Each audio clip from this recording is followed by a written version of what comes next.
दोस्तों, ट्रेड यानी व्यापार, इसके बिना आज की ग्लोबलाइज दुनिया को इमेजिन कर पाना भी असंभव है, क्योंकि इसी ट्रेड की हेल्प से कंट्रीज उन प्रोडक्ट्स को बेच पाती है जो उसके पास ज्यादा है और उन प्रोडक्ट्स को खरीद पाती है जो उसके पास कम है।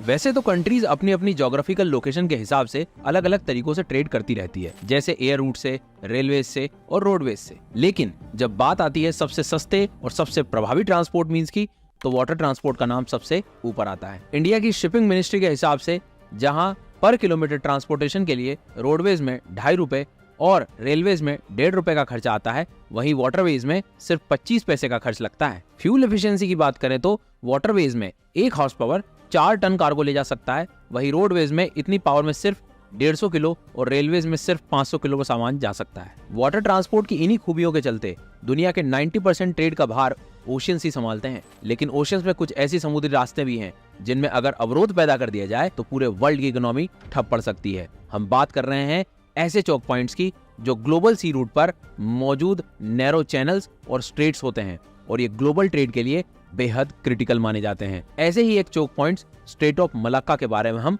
ऑलरेडी डिटेल में डिस्कस कर चुके हैं। पर स्ट्रेट ऑफ मलाक्का के अलावा भी दुनिया में कुछ बेहद क्रिटिकल चौक पॉइंट्स हैं जिन्हें अगर बंद कर दिया जाए तो ग्लोबल इकोनॉमी चरमरा सकती है। आज की इस वीडियो में हम दुनिया के टॉप 5 मोस्ट चौक पॉइंट्स के बारे में डिस्कस करेंगे, जहां हम उनकी ज्योग्राफी से लेकर उनके स्ट्रैटेजिक इंपॉर्टेंस को एनिमेशन और मैप्स के थ्रू समझेंगे। तो चलिए अब बिना देरी के वीडियो शुरू करते हैं। सबसे पहला इंपॉर्टेंट चौक पॉइंट है स्ट्रेट ऑफ हॉर्मुज, जो ईरान और ओमान के बीच लोकेटेड है और पर्शियन गल्फ को गल्फ ऑफ ओमान और अरेबियन सी के साथ कनेक्ट करता है।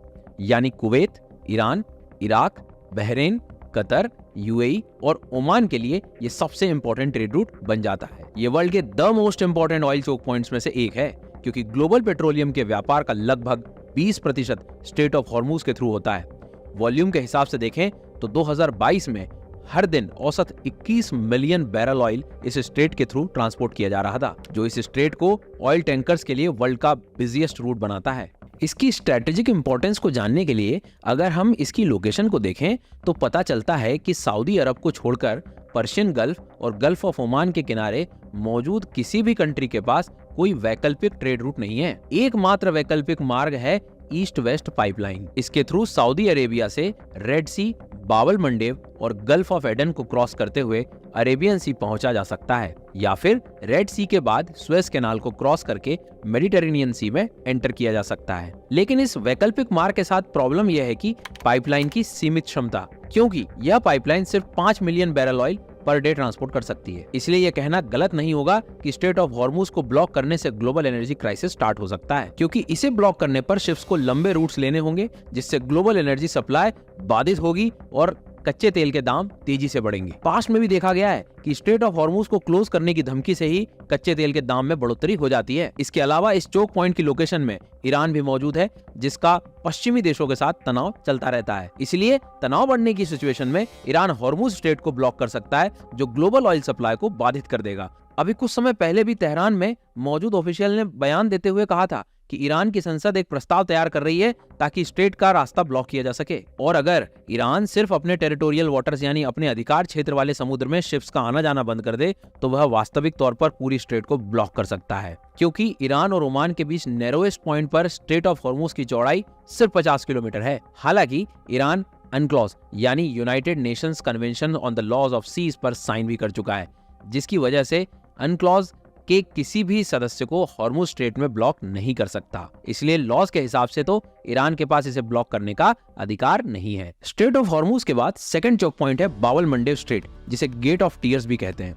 ये अफ्रीकन कंट्रीज जिबूती, इरिट्रिया और अरेबियन पेनिनसुला पर सिचुएटेड यमन के बीच लोकेटेड है। बाबल मंडेब स्ट्रेट रेड सी को गल्फ ऑफ एडन और अरेबियन सी के साथ कनेक्ट करता है। इसका मतलब ये है कि Israel, Jordan, Egypt, Saudi Arabia, Sudan, Eritrea, Djibouti, Somalia और यमन जैसी कंट्रीज को ये अरेबियन सी का एक्सेस देता है। अपने नैरोएस्ट पॉइंट पर इसकी चौड़ाई सिर्फ 29 किलोमीटर है। यहाँ पर हर रोज लगभग 7.80 मिलियन बैरल ऑयल का व्यापार होता है। सिर्फ यही नहीं, समुद्र से व्यापार होने वाले तेल का 12% और एलएनजी यानी लिक्विफाइड नेचुरल गैस का 8% इसी स्ट्रेट से जाता है। ये स्ट्रेट इजराइल के लिए स्ट्रेटेजिकली काफी इंपॉर्टेंट है।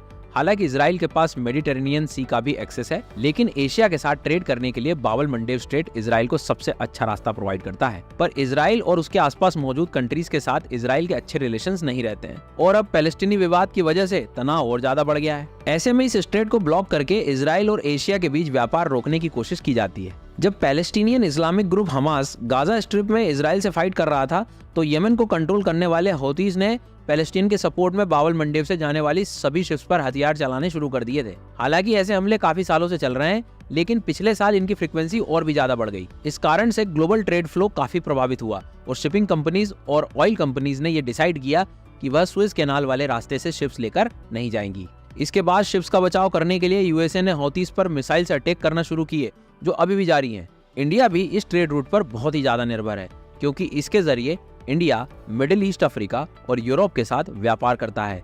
यमन के हौतीज मिलिटेंट के अटैक्स की वजह से इंडिया पर भी काफी प्रभाव पड़ा है, क्योंकि यहाँ से इंडिया का काफी सारा कच्चा तेल और एलएनजी आता है। इसके लिए इकोनॉमिक्स थिंक टैंक GTRI यानी ग्लोबल ट्रेड रिसर्च इनिशिएटिव ने इंडिया को वैकल्पिक मार्ग को विकसित करने की सलाह भी दी है।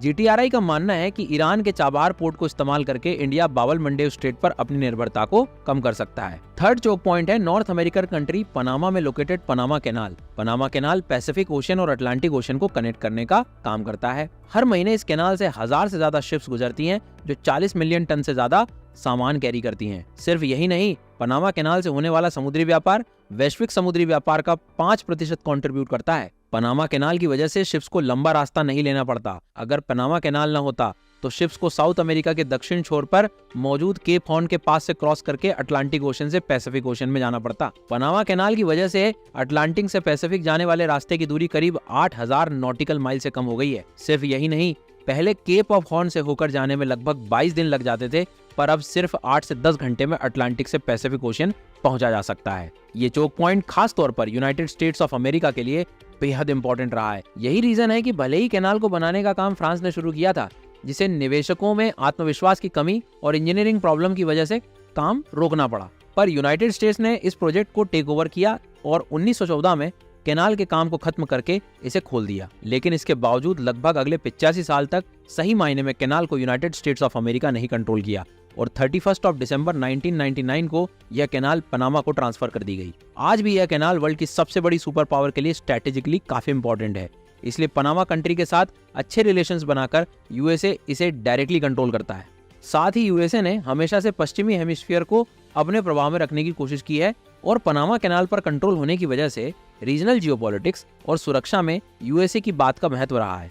यूनाइटेड स्टेट्स ऑफ अमेरिका का एरिया काफी बड़ा है, इसलिए कंट्री के पूर्वी तट से पश्चिमी तट पर जाने के लिए पनामा कैनाल सबसे अच्छा रूट माना जाता है। पनामा कैनाल की मदद से यूएसए अपनी सेनाओं को भी टकराव की स्थिति में अमेरिका के दोनों साइड पर तैनात कर पाता है। अगला इंपॉर्टेंट चोक पॉइंट है सुएज कैनाल। यह इजिप्ट में लोकेटेड है और रेड सी को मेडिटेरेनियन सी के साथ जोड़ने का काम करता है। इसके अलावा ये इजिप्ट की 4 इंपॉर्टेंट लेक्स, लेक मंजिला, लेक तिमशा, ग्रेट बिटर और लेक लिटिल बिटर लेक को भी आपस में जोड़ता है। वैश्विक समुद्री व्यापार का ऑलमोस्ट 15% और ग्लोबल कंटेनर व्यापार का 30% सुएज कैनाल के थ्रू ही जाता है। 2021 में एवर गिवन नाम के एक शिप ने सुएज कैनाल को 6 दिन के लिए बंद कर दिया था, जिसकी वजह से हर रोज लगभग $10 बिलियन का ट्रेड ठप पड़ गया था। ये यूरोप और एशिया के बीच सबसे छोटा ट्रेड रूट प्रोवाइड करता है, जो इसे दोनों कॉन्टिनेंट्स के लिए बेहद इंपॉर्टेंट बना देता है। क्योंकि अगर सुएज कैनाल न होता तो शिप्स को यूरोप से मेडिटेरेनियन सी और अटलांटिक ओशन से होते हुए अफ्रीका के दक्षिणी छोर पर मौजूद केप ऑफ गुड होप के पास से क्रॉस करके इंडियन ओशियन एंटर करना पड़ता। यह वैकल्पिक मार्ग 6000 किलोमीटर से ज्यादा लंबा है, जो इसे न सिर्फ टाइम टेकिंग बल्कि ज्यादा महंगा रूट भी बनाता है। ये रूट तेल निर्यात करने वाले देशों के लिए काफी इंपॉर्टेंट है और तेल निर्यात करने वाले देश इस रूट को प्राथमिकता देते हैं, क्योंकि इसकी मदद से वो यूरोपियन और एशियन दोनों ही बाजारों में सर्व कर पाते हैं। फिफ्थ इंपॉर्टेंट चोक पॉइंट है स्ट्रेट ऑफ जिब्राल्टर। यह अफ्रीकन कंट्री मोरक्को और यूरोपियन कंट्री स्पेन के बीच लोकेटेड है और यह मेडिटेरेनियन सी को अटलांटिक ओशन के साथ कनेक्ट करता है। यहाँ से हर साल 1,20,000 से ज्यादा शिप्स और वैश्विक माल ढुलाई का लगभग 20% माल पास करता है। इसकी वजह से अल्जीरिया, तुनीशिया, लीबिया, इजिप्ट, तुर्की, ग्रीस, इटली और फ्रांस को अमेरिकन कॉन्टिनेंट से व्यापार का रास्ता मिल पाता है। अगर स्ट्रेट ऑफ जिब्राल्टर को ब्लॉक कर दिया जाए तो उसके आसपास जितने भी देश हैं उनको सुएज कैनाल वाले रूट पर निर्भर होना पड़ेगा। ऐसे में बेहद नैरो सुएज कैनाल पर शिप्स का लोड बढ़ सकता है और जो एक बार फिर से 2021 की तरफ ब्लॉकेज की सिचुएशन क्रिएट कर सकता है। वहीं दूसरी तरफ सुएज कैनाल रूट के थ्रू ये कंट्रीज एशिया के मार्केट को तो इजीली एक्सेस कर पाएंगी, लेकिन अमेरिकन कॉन्टिनेंट की तरफ जाने के लिए इन्हें लंबा सी रूट लेना पड़ेगा। इसके लिए रेड सी और गल्फ ऑफ एडन को क्रॉस करते हुए इंडियन ओशियन और केप ऑफ गुड होप के थ्रू अटलांटिक ओशन पहुंचना होगा। यह रूट काफी टाइम टेकिंग होगा, साथ ही साथ इससे ट्रांसपोर्टेशन कॉस्ट भी काफी ज्यादा इंक्रीज हो जाएगी। तो दोस्तों, यह थी कहानी वर्ल्ड के मोस्ट इंपोर्टेंट चोक पॉइंट्स की, जिन्हें अगर ब्लॉक कर दिया जाए तो वर्ल्ड की इकोनॉमी को बड़ा झटका लग सकता है। ऐसे ही कुछ और चोक पॉइंट्स भी मैरीटाइम ट्रेड रूट्स पर एग्जिस्ट करते हैं, और अगर ऐसे कुछ चोक पॉइंट्स आप जानते हैं तो कमेंट सेक्शन में जरूर मेंशन कीजिए। मिलते हैं आपसे अगली वीडियो में। Thank you, let's crack it.